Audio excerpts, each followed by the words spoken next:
Hi guys, welcome to my channel where we are in the series of discussing, JEE Advanced questions. So this particular question is from JEE Advanced 2020 Maths Paper 1 and देखने में ही लग रहा है कि ये matrices and determinants का question है. तो let's dig in. क्या दे रखा है कि दस मैट्रिक्स M 3x3 है, इन्वर्टेबल मैट्रिक्स है, real entries and let's say I denote the 3x3 identity matrix. ठीक है, फंडा है भाई, मतलब जस्ट नोशन के बारे में बताया गया है. एंड देन उसके बाद वी हैव एन इंफॉर्मेशन कि M inverse is equal to adjoint of adjoint M. और फिर उसके बाद हमसे पूछा जा रहा है कि which of the following statements is slash are always true. मतलब हमें इनमें से वो ऑप्शन चूज करना है जो हमेशा ट्रू होंगे, किसी पर्टिकुलर सिचुएशन में नहीं, हमेशा ट्रू होंगे. So we are not suppose to choose an option which might be true in some particular case but not always true. ठीक है, तो लेट्स सॉल्व दिस क्वेश्चन. चलो देखते हैं भाई क्या दे रखा है. सबसे पहले हमें जो इंफॉर्मेशन गिवन है वो लिख लेते हैं. एडजॉइन M, ये हमें दे रखा है कि भाई M इनवर्स है. ठीक है, अच्छा यार, अब देखो मैं यहाँ पे एज्यूम करूंगा कि आप लोग को बेसिक फॉर्मूला पता है. ठीक है, तो अगर आप लोगों ने मैट्रिसेस एंड डिटरमिनेंट्स का आपको सारे फॉर्मूला पता है तो आपको एक फॉर्मूला पता हो कि हाँ एडजॉइन ऑफ एडजॉइन A कुछ होता है, राइट. अगर आप लोग को याद होगा एडजॉइन ऑफ एडजॉइन A, ठीक है, ये क्या होता है, इसका फॉर्मूला होता है that is basically equal to determinant of A की power n-2 multiplied by matrix A. ठीक है ना. n क्या है, n is the order of the square matrix. तो इस पर्टिकुलर केस में हमारा ऑर्डर क्या है भाई, n इज इक्वल टू 3 है ना. 3x3 दे रखा है इधर, देखिए यहाँ पे. ठीक है, सब कुछ 3x3 में इधर डिस्कस हो रहा है. ओके, तो ये फॉर्मूला हम यहाँ पे यूज करते हैं. ठीक है ना. तो एडजॉइन ऑफ एडजॉइन M क्या हो जाएगा, that is nothing but determinant of M की पावर 3-2 n-2, n की जगह 3 रखा मैंने. ठीक है, मैं डायरेक्टली 1 लिख दे रहा हूं या जस्ट 1. ठीक है, into M and that is equal to what, M inverse. ठीक है, और जैसे ही हमने ये लिखा तो अब एक काम और कर लेते हैं यार, दोनों साइड हम M से प्री या पोस्ट मल्टीप्लिकेशन कर देते हैं. तो उससे फायदा क्या होगा कि ये डिटरमिनेंट ऑफ M, ये तो कांस्टेंट है, ये तो वैसे ही रहेगा और ये M स्क्वायर हो जाएगा and M multiplied by M inverse क्या मिलेगा हमें, identity matrix.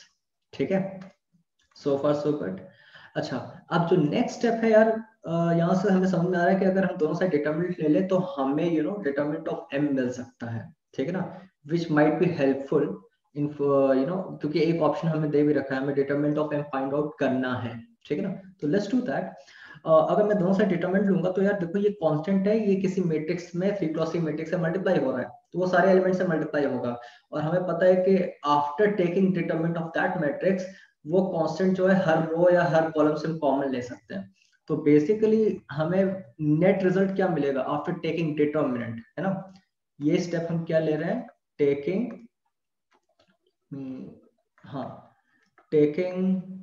Determinant both sides. ठीक है, हमें क्या मिल जाएगा,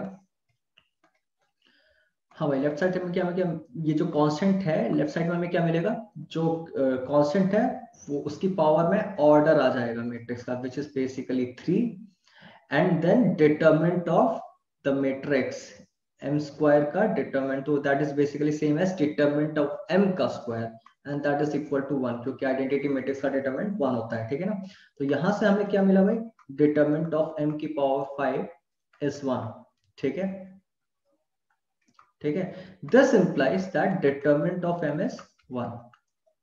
ठीक है, अब आप लोग सोच रहे होंगे कि अगर आप लोगों ने nth root of unity in complex number पढ़ रखा है तो भाई हमें पता है कि अगर x की पावर 5 इज 1 है तो उसके 5 रूट्स आते हैं. ठीक है, उसमें एक ही रियल रूट होगा, बाकी 4 क्या होंगे, कॉम्प्लेक्स रूट्स होंगे.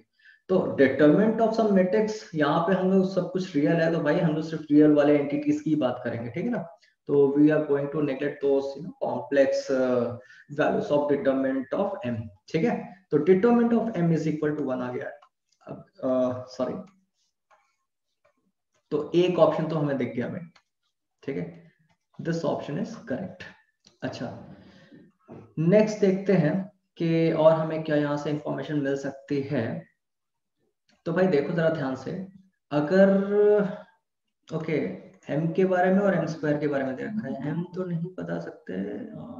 ओके लेट्स लेट्स जरा ये वाला जो स्टेटमेंट था ना, ये वाला स्टेप जो था, इसको हम कंसिडर करते हैं, या not, let's make it this one. अरे वाह, हमें कुछ करना ही नहीं पड़ा, हमने determinant of am already find करके रखा है, वो क्या है 1 है, बस इसमें सब्स्टिट्यूट कर दीजिए तो आपको दिख रहा है कि एम स्क्वायर हमें क्या मिल रहा है, आइडेंटिटी मैट्रिक्स। एक दूसरा ऑप्शन भी हमें मिल गया है कि नहीं, तो M square is equal to identity matrix, ये हमें सी ऑप्शन दिख रहा है, ठीक है, this is multiple correct type answer, ठीक है, तो सी डन है। देन उसके बाद हमें एक ऑप्शन ये भी दे रखा है कि ए में क्या दे रखा है, m is equal to I.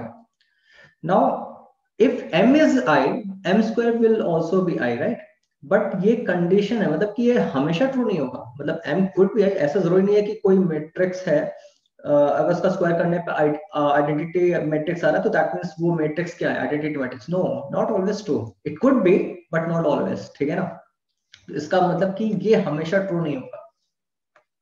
Although m square equals to i हमें बस मिल रहा है, हमें कहीं से m इक्वल्स टू i हम डिड्यूस नहीं कर पा रहे हैं, जो हमें गिवन इंफॉर्मेशन है, ठीक है, इसको मैं थोड़ा सही से लिख देता हूं।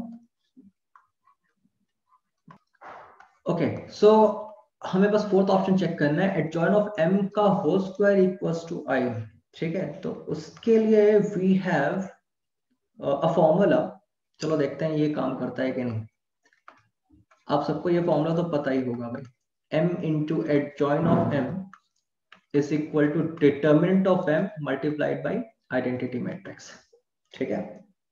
अच्छा, अगर ध्यान से देखो मैं क्या करने जा रहा हूं, मैं दोनों साइड प्री मल्टीप्लाई करने जा रहा हूं m से, तो उससे क्या हो जाएगा, ये m स्क्वायर हो जाएगा मल्टीप्लाइड बाई एडजॉइन m, ठीक है, and that will give us what, determinant of m which is 1। अब इसको मैं 1 लिख देता हूँ, 1 इंटू आइडेंटिटी, मतलब बेसिकली क्या है, आइडेंटिटी मैट्रिक्स लिखा हुआ है, identity matrix multiplied bye m हमें क्या दे देगा, m दे देगा, परफेक्ट।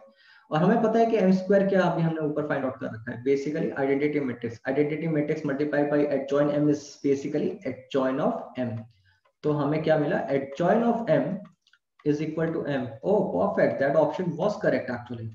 अब adjoint of m into adjoint of m अगर हम कर देंगे, मल्टीप्लाई कर देंगे, ठीक है, इसका स्क्वायर कर देंगे तो हमें बेसिकली क्या मिल जाएगा, m square, and which is basically i, so that's true, right, m square was i, so adjoint of m square is also equal to i, ठीक है, तो ये ऑप्शन भी करेक्ट है। तो आई होप आप लोग को पूरा प्रोसीजर समझ में आया कैसे हमने इस क्वेश्चन को सॉल्व किया, ठीक है, मल्टीपल करेक्ट टाइप क्वेश्चन है, इसमें 3 B C D आंसर्स हैं, and yeah, that's it, so thank you।